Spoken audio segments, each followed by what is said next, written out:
Welcome to the next tutorial. In this tutorial, we're going to get an understanding of variables. And so what we're going to be doing is working out to press this button, we want this LED light to go into a sequence where it just flashes on and off twice and then stops.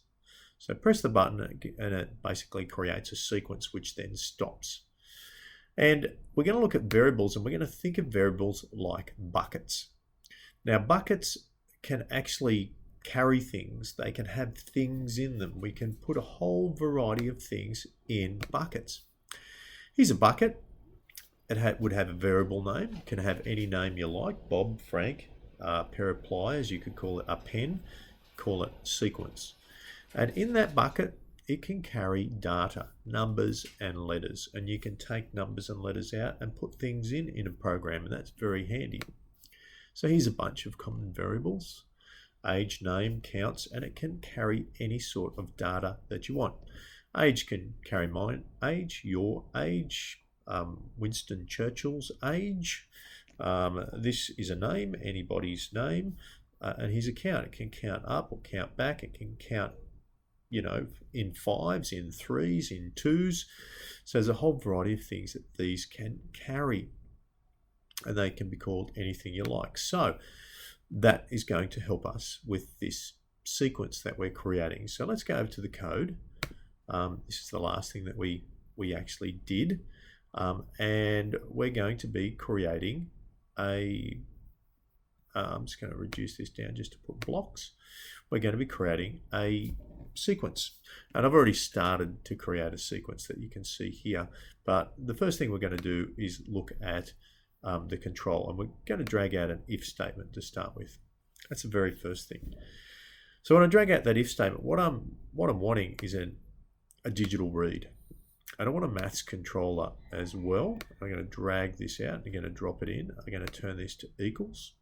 What I want to say is if a digital read of pin 2, which is our one that's attached to our switch, gets a digital read of high, which is basically 5 volts. So if I press the button down, what is going to happen? Well, we want a variable, and I created this variable just by selecting on create variable and just typing in sequence and then OK. So what I want to say is I want to set that sequence at this stage to a variable of 1. So that's pretty easy. So if the digital read of this pin, let's go back. So if I press this button down, there's going to be a digital read, which is basically saying I'm going to see if this pin here gets 5 volts. If I press this button down, it's going to get 5 volts. So if it gets 5 volts, I've created this bucket.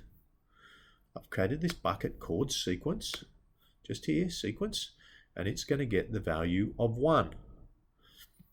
Then I'm going to use that value to do other things.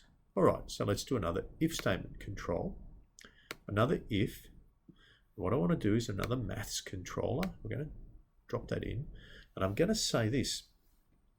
I'm going to say, okay, if this variable sequence equals 1, change that to equals, I want it to do a sequence of tasks.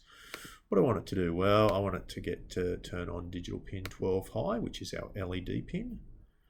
I want to have it wait for a second, and then I want it to turn off, that digital pin to turn off. So I go digital pin 12, set to low, and then I'm going to come in again, and I'm going to set it to high, let it wait a couple of seconds, and just go through that process again. Yes, it is a little laborious, it does take a little time, but it is amazing when it actually finishes and is working. And then after another second, I want digital pin 12. Make sure you set these to low, and then one more, I just want that to have another second's break. Now, last thing that I want to do is set my sequence to 0 at the very end of it. So you can see what's going to happen is if my digital read, pin 2 gets 5 volts, if it equals high, set the bucket to 1, the sequence bucket to 1, put 1 in it. Then if the sequence equals 1, then run through turning this LED light on and off, and then set the sequence to 0 at the end of it. And it closes this if statement off, because if the sequence is 0, it won't actually do this sequence anymore. Okay, let's go to block and, oh, well, that's what we'll do is we'll run the simulation here. We'll start the simulation, verting, and let's press the button and see what happens. 1, 2, and stops. Press it again, 1, 2, and stops. All right, so why don't we do that with our Arduino? So the way we can do that is go to block and text. I'm going to drag a window over that. I'm going to go copy, which is Control C. I then go back to my Arduino, and I am going to just upload that by pressing on the arrow. I'm just waiting for it to load. It's loading, done uploading, which is quite quick. Let's go over and see the exact same circuit that we've got before, and I'm going to press the button, see what happens. On, off, on, off. Press it again.